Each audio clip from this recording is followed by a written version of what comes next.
Assalamualaikum warahmatullahi wabarakatuh. Kami dari kelompok 6 hari ini akan membahas tentang pertempuran penting di Perang Dunia Kedua dan dampak Perang Dunia Kedua pada dunia kita.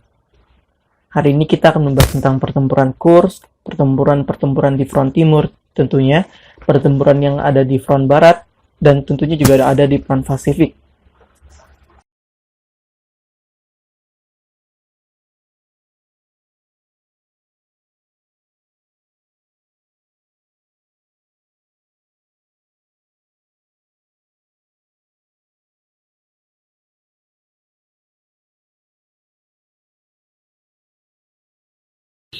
Yang pertama adalah pertempuran Britania.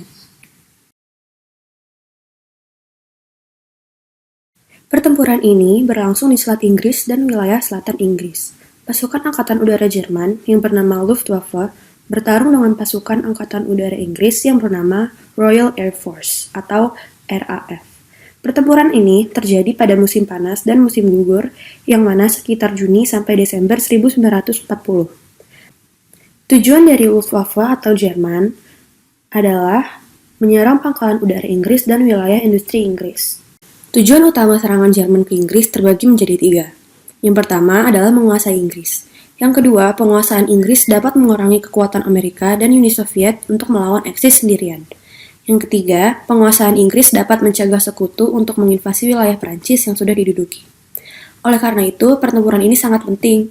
Akan tetapi, Luftwaffe akan kalah oleh RAF karena supremasi teknologi radar dan kurangnya awak dan pesawat Luftwaffe. Selanjutnya, saya akan menjelaskan mengenai Operasi Barbarossa. Invasi terhadap Uni Soviet dikenal dengan Operasi Barbarossa. Operasi ini dilakukan pada tanggal 22 Juni 1941 dan berakhir dengan pertempuran Moskow. Operasi ini telah melibatkan 8,9 juta prajurit, lebih dari 18.000 tank, 45.000 pesawat, dan 50.000 artileri gabungan dari dua pihak. Sebelumnya, Jerman dan Rusia telah menandatangani Fakta Non-Agresi yaitu Perjanjian Molotov-Ribbentrop. Dalam perjanjian ini, Jerman dan Uni Soviet tuh setuju untuk tidak saling menyerang dan membagi Polandia menjadi dua bagian. Perjanjian ini terjadi pada Agustus 1939, yaitu sebelum invasi mereka ke Polandia. Namun, Hitler selalu melihat Rusia sebagai lahan penuh SDA atau sumber daya alam, tenaga kerja budak, minyak, serta bahan baku lainnya sehingga nilai potensial untuk kepentingan perang. Hitler melihat kepentingan Jerman untuk menyerang Uni Soviet. Tujuan operasi ini yang pertama yaitu untuk menduduki Uni Soviet secara politis, yang kedua yaitu mengekstrak lahan minyak di Kaukasus, daerah dekat Turki, dan yang ketiga untuk industri bahan mentah seperti bahan karet, besi, dan lain-lain. Jalannya perang pun dimulai dengan Nazi menempatkan 4,5 juta Aksis dekat perbatasan Soviet. 3 kelompok tentara dibentuk untuk merebut kota dan daerah tertentu. Kelompok tentara ini ada grup tentara utara, grup tentara pusat, dan grup tentara selatan. Grup tentara utara ditugasi menyerang negara-negara Baltik dan merebut Leningrad. Leningrad ini kota yang dekat dengan Sungai Neva, di hulu Teluk Finlandia yang termasuk bagian Laut Baltik. Grup tentara pusat ditugasi untuk merebut Moskow, sedangkan grup tentara selatan ditugasi menyerang jantung-jantung pertanian Ukraina dan bergerak ke arah timur menuju Kaukasus yang kaya minyak. Tentara Merah atau pasukan Uni Soviet ini memang jumlahnya lebih banyak daripada Jerman atau Nazi, tapi prajuritnya ini tidak siap karena kualitas kepemimpinan pasukannya yang buruk. Jerman pun memanfaatkan kekurangan tentara merah ini dengan melintasi seluruh front dengan cepat. Pertempuran kunci terjadi di Smolensk, Uman, dan Kiev. Tentara Panzer yang merupakan tentara dengan kendaraan lapis baja mampu mengepung dan menangkap 3 juta tentara Soviet saat mereka mencapai Moskow. Pada Desember, mereka telah mengepung Leningrad di utara dan mencapai pinggiran Moskow di tengah dan menduduki seluruh Ukraina di selatan. Akhirnya, operasi ini gagal dan akhirnya dipukul mundur oleh Uni Soviet pada tahun 1942 sampai 1945. Seperti yang kita lihat dari pihak Uni Soviet, ada 800.000 yang tewas, 3 juta yang terluka, lebih dari 3 juta yang tertangkap, 20.000 tank hancur, dan 21.000 pesawat hancur. Sedangkan dari pihak Nazi atau Jerman, ada 250.000 yang tewas, 500.000 yang terluka, 2.700 tank hancur, dan 2.000 pesawat hancur.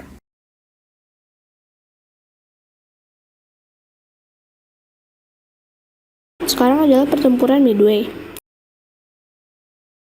Pertempuran Midway adalah pertempuran di front Pasifik antara pasukan Angkatan Laut Jepang dengan pasukan Angkatan Laut Amerika Serikat.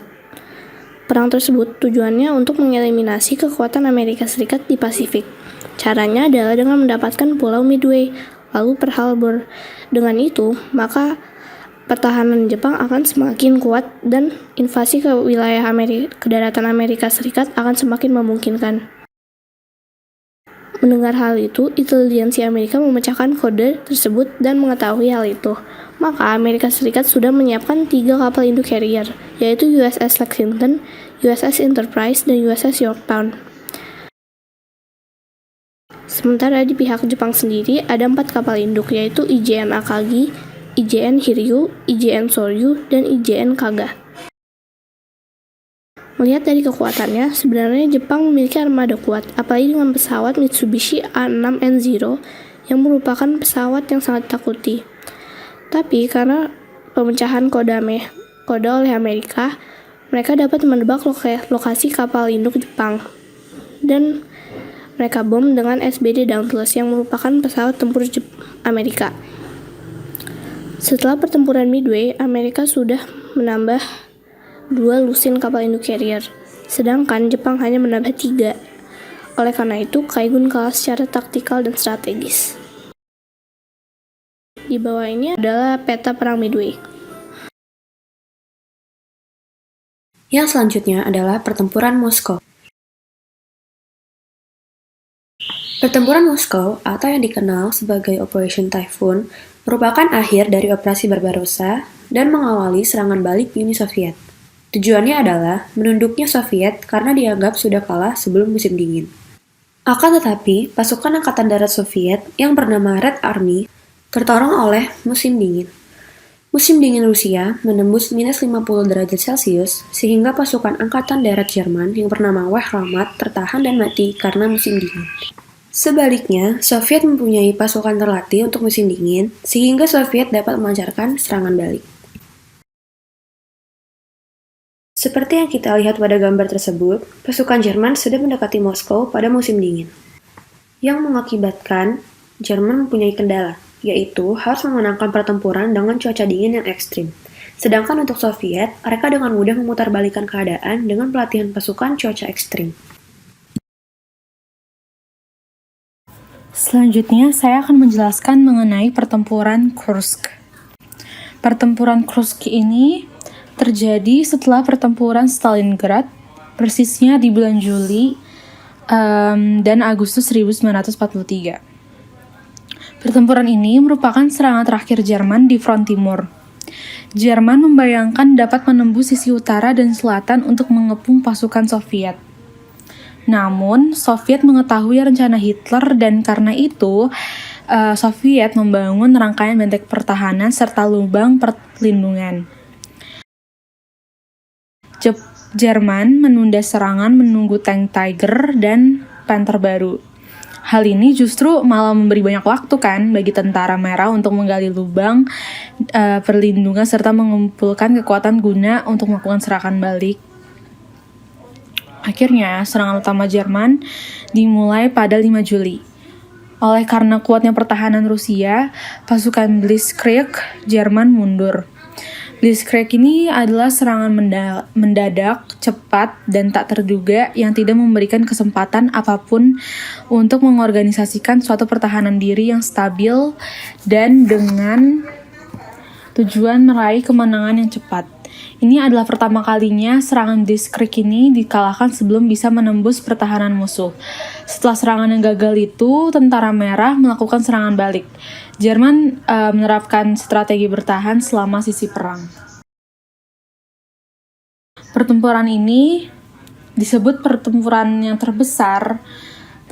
terbesar dalam sejarah karena dari sisi Uni Soviet, tanknya kehilangan 34.000 tank, sedangkan dari sisi Nazi atau Jerman kehilangan 18.000 tank.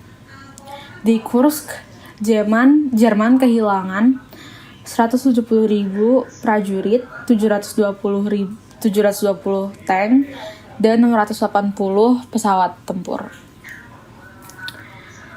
Akhirnya pada akhir tahun 1943, Jerman dipukul mundur oleh Uni Soviet.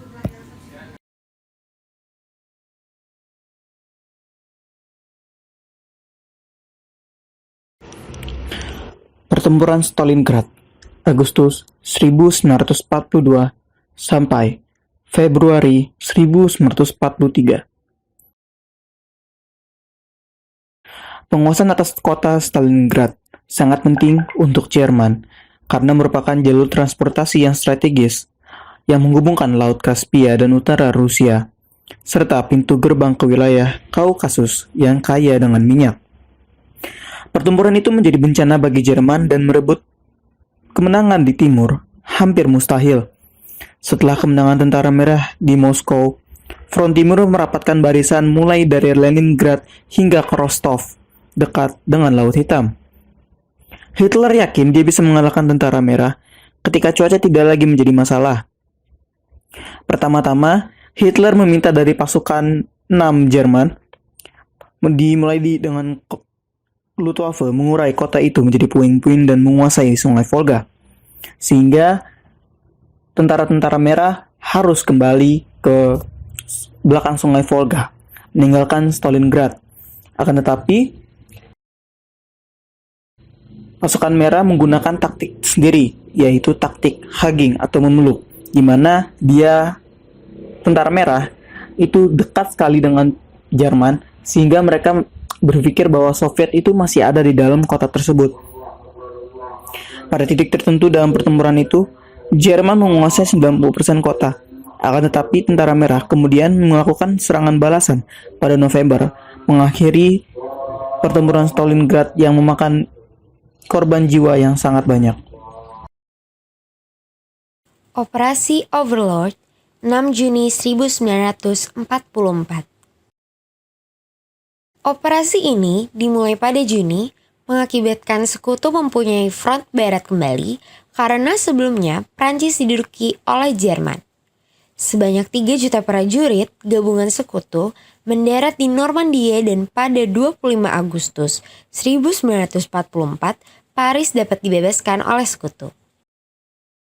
Angkatan darat Jerman di front barat terpaksa mundur melintasi Sungai Seine pada 30 Agustus. Sementara pada September, pasukan sekutu barat mendekati perbatasan Jerman.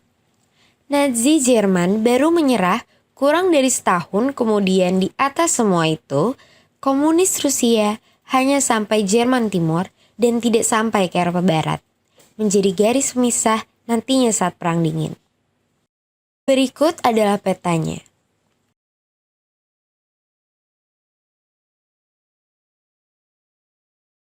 Dampak Perang Dunia II terhadap kekuatan besar.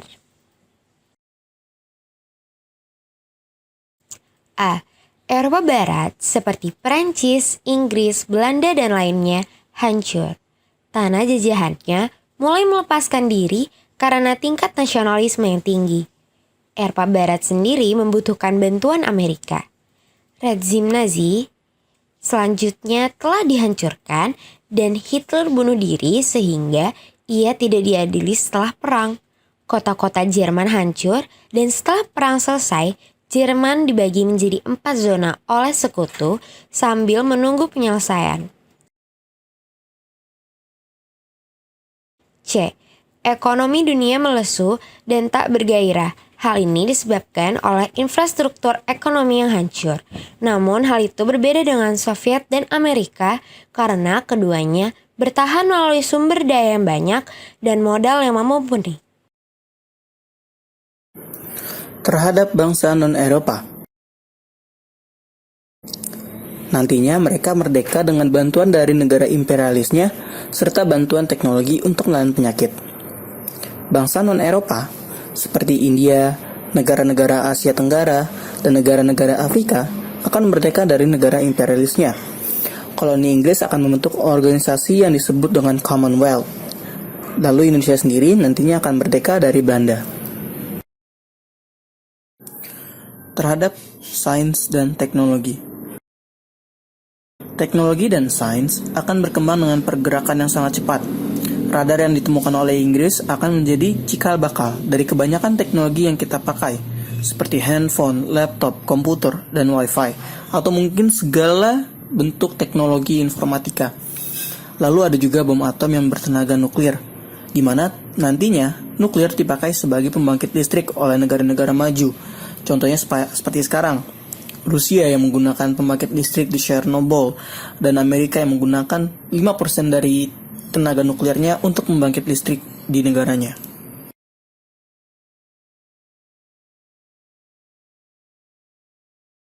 Perang Dunia Kedua telah menyimpan ancaman laten terhadap keberlanjutan peradaban manusia. Berbagai pihak kemudian mencari cara untuk mencegah terulangnya kembali perang dan mendorong setiap bangsa untuk mendahulukan cara-cara damai untuk menyelesaikan konflik di antara mereka. Satu-satunya cara yang paling penting dan paling mungkin adalah menghidupkan, memperbarui, serta memperkuat kembali visi Woodrow Wilson, yaitu pada 14 keputusannya yang memikirkan bagaimana caranya membuat perdamaian abadi. Dalam gagasan Woodrow Wilson, terjadi liga-liga bangsa. Namun, dalam kenyataannya LBB tidak berfungsi secara semestinya. Sehingga, upaya pembaruan terhadap visi Wilson itu telah dimulai setelah perang berlanjut, yaitu pada Juni 1945, sekitar 46 negara menghadiri konferensi di San Francisco. Konferensi ini menjadi cikal bakal lahirnya negara Perserikatan Bangsa-Bangsa pada 24 Oktober 1945. Setelah itu, Amerika Serikat, Inggris, Prancis, Uni Soviet, dan Tiongkok akan menjadi salah satu negara dengan hak veto, karena kelima negara tersebut mempunyai kekuatan yang sangat besar di bawah negara-negara di bawahnya. Lalu pada tahun 1944, perwakilan dari kekuatan-kekuatan ekonomi utama seperti Amerika tentunya bertemu untuk mendirikan Dana Moneter Internasional atau yang disebut dengan IMF.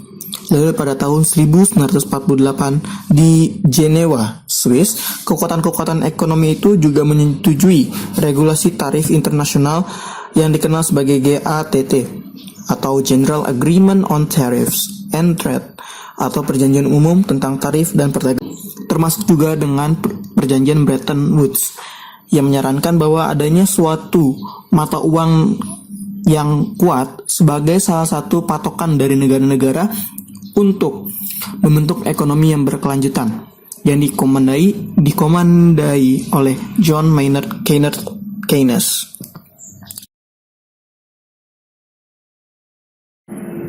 Perang dingin atau yang disebut dengan Cold War adalah istilah digunakan untuk menjelaskan hubungan antara Amerika dan Uni Soviet dalam kurun waktu 1945 sampai 1980. Kedua pihak tidak pernah terlibat dalam perang dalam arti sesungguhnya yang konsekuensinya tentu sangat menyeramkan karena kedua negara masing-masing memiliki senjata nuklir. Namun, kedua negara memperjuangkan ideologi mereka dengan menggunakan negara-negara bawahannya atau negara klien yang berjuang untuk kepentingannya mereka. Misalnya, Vietnam Selatan yang anti-komunis disokong penuh oleh Amerika Serikat selama perang. Sementara Vietnam Utara yang pro-komunis didukung penuh oleh Rusia atau Uni Soviet dan Tiongkok untuk melawan Selatan dan Amerika Serikat. Selama Perang Dunia II, Indonesia berada di bawah kekuasaan Jepang. Jepang menyerang Hindia Belanda pada 11 Januari 1942, pertama kali di Tarakan, Kalimantan Timur. Belanda menyerah kepada Jepang. Pada Maret 1942, Indonesia berada di bawah kekuasaan Jepang.